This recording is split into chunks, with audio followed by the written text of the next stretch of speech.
Yo lads, what's going on? It's your boy John, coming back at you again with another video. Second video of the day, man, can you believe it? I'm speaking a bit quieter because everyone's sleeping in the house.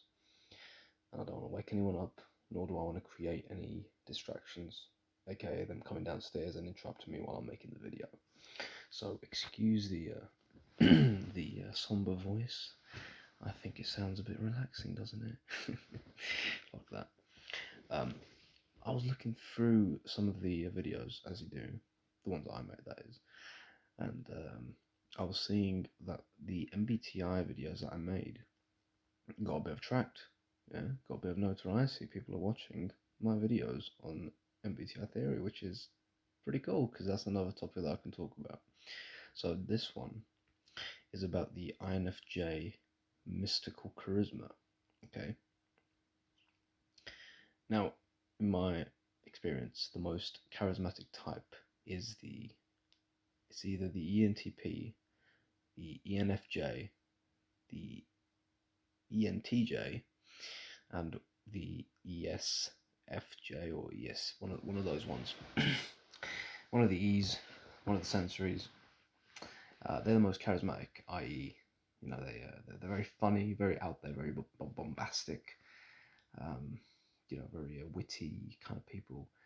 So they've got that kind of charisma. And I like being in the presence of ENTJs. INTJs are pretty funny, but they're obviously introverted. ENTJs are really funny. They're just hilarious. ENTPs, they're funny in a really weird way, awkward way.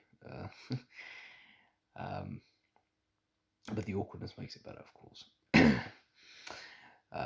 But yeah, the INFJ charisma, I mean, what is it? I mean, usually people don't think anything of the INFJ charisma. They're like, who the fuck's this guy? Who's this guy? I think the INFJ's... Well, look. Let me just gather my thoughts. Charisma is a universal term that we associate with things that make someone attractive, right? And charisma is something that draws people in. So I think number one, the most charismatic thing, and I'm talking from my own perspective, what drew people into me was definitely mystery, mystique, being mysterious. Not in a creepy way, like, you're sort of stereo. It's like, my INFJs, I would say, are men and women of few words, especially on the outset when we first meet people. We're very quiet, we're very observant, we're very perceptive. And we speak only when needed to speak. We speak when needed. We speak only when there's a call for it. And usually when we say something, it is very much in tune with the energy of the room, the frequency of the room, and what's being discussed or what's being talked about, what's being thought about in the room. And that goes to NI, okay, introverted intuition, because NI is constantly scanning the environment through its inferior function, which is extroverted sensing. And it's sifting through the data in its environment, in its external and internal environment, and it's coming up with patterns and solutions in its mind, right, in the subconscious mind. It's just going on continuously. It's a process that's then continuously feeding in information to the INFJ through conscious thought, conscious awareness, which is why the INFJ is able to be quite decisive when it needs to be done. Yeah, there's a stereotype about INFJs that, they're, what's the word? They're like ditzy and clumsy and shit. And it's like, okay, I can see why you'd get that, because INFJs like to put on a show. And I've done this in the past, and I've seen potential other INFJs do it, where you put on a bit of a facade to fool others into thinking that you're someone else, just for fun. It's just a game. It's just for the shits and giggles. It's not even real. It's really out there as well.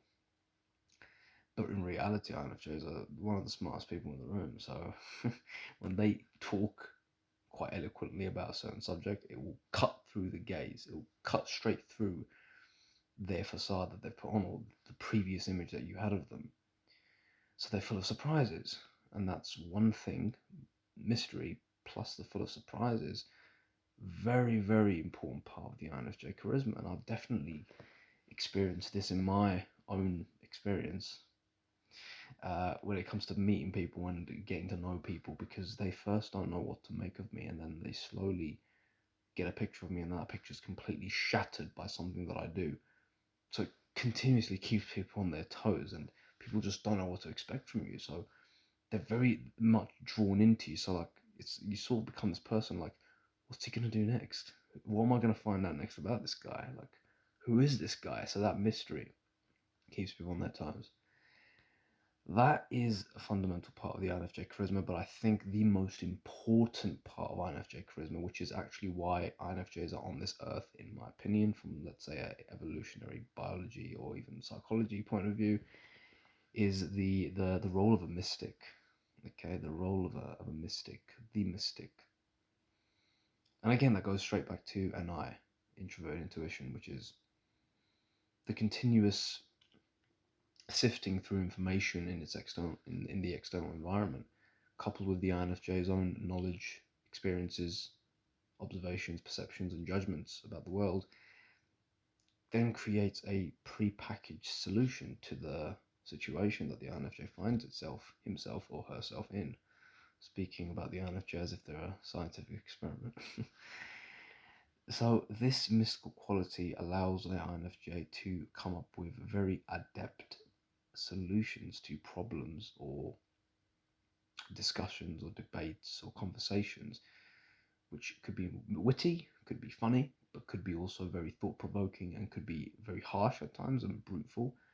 But I would say authenticity and truth is something that will be very, very hard-hitting for the INFJ, or what they will display to other people, that is.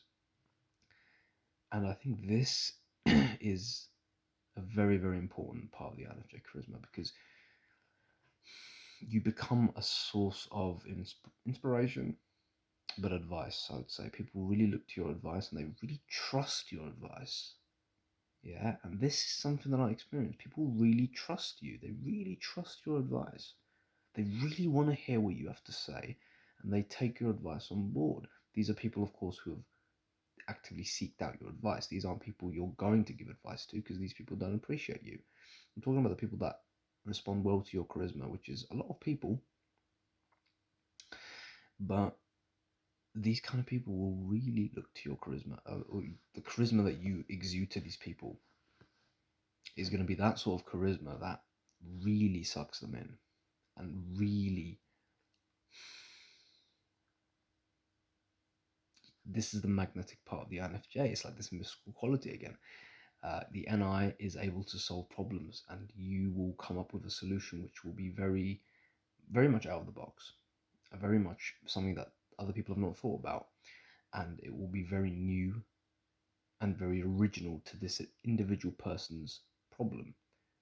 So it seems like you spent a lot of time thinking about this problem, and you're giving it a lot of conscious thought, and you've come up with the solution, and the person of course appreciates that. But in reality, what's happened is that hasn't happened at all. What's actually happened is your NI has just done all the work for you, and you're simply just saying what's coming to mind straight away. But it makes sense to this person because it's very eerily practical, and probably is the solution to this person's problem. And of course, again, the INFJ, when FE is very finely tuned with NI and the INFJ wants to do it, you can be very warm, you can be very compassionate. The INFJ stare, of course, is this phenomena which people talk about, which is the tendency for INFJs to really gaze into the eyes of the person that they're talking to, because what is it?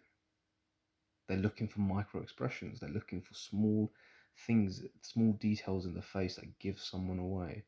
Yeah, because if someone's lying, they give off cues that they're lying. Their body language moves and everything. So the INFJ is constantly paying attention to this. Maybe not even consciously. Sometimes, a lot of the times, unconsciously. But the gaze, okay, forms that sort of connection with people.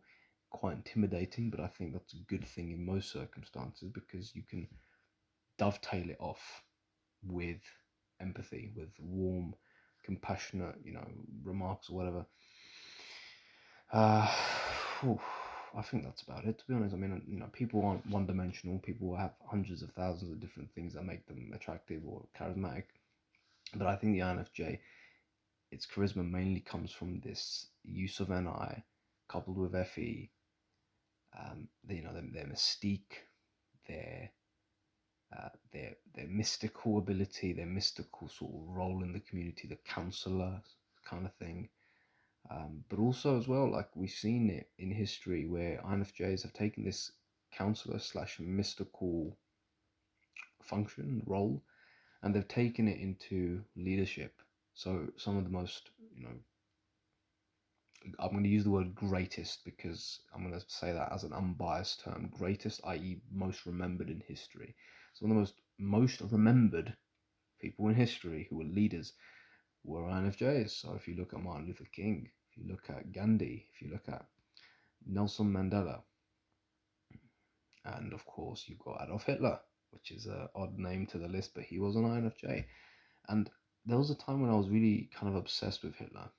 Sounds weird to say it now, but there was a time because I could see in Hitler, when I would watch his speeches or watch any documentary about him and learn about his backstory or read books about him, and really it was just from watching his speeches, maybe some of his you know, unbroadcasted interviews where he spoke with General Mannerheim, I believe. I forgot his name now. He was the president of Finland, General Finland. An interview he had with him in, I don't know what fucking, I think it was 1943 or 44, I'm not sure. But I felt this real weird connection with Hitler because I could see myself in so many different ways in him. But of course, I wasn't consciously probably aware of this because he was a very heinous man, did a lot of crimes. But you can see the mystical power that Hitler had over the German populace.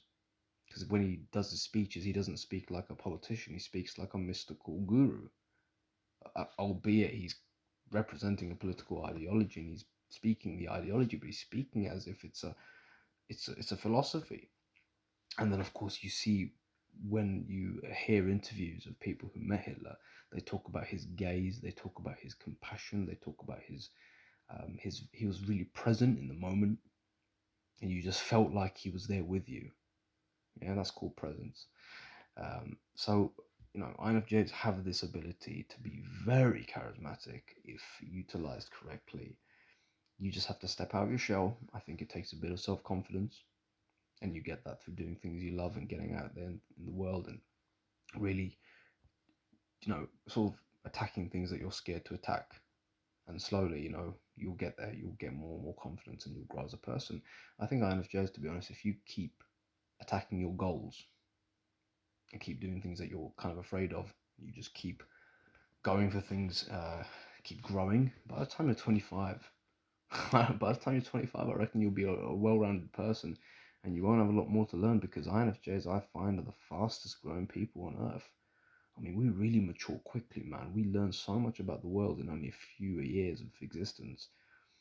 I mean, Jesus Christ, just in a month's time, I can learn so much about the world. My entire perception of the world will change. Perceptions, I'm talking, my entire worldview changes every month. By the time I'm 25, I reckon I've seen all of it. I know that's a massive overstatement, of course, but anyway, I'm going to leave it at that, okay? The INFJ charisma. Let me know what you think in the comment section below.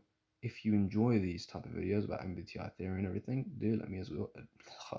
Speaking on my ass now. Do let me know as well. I will write.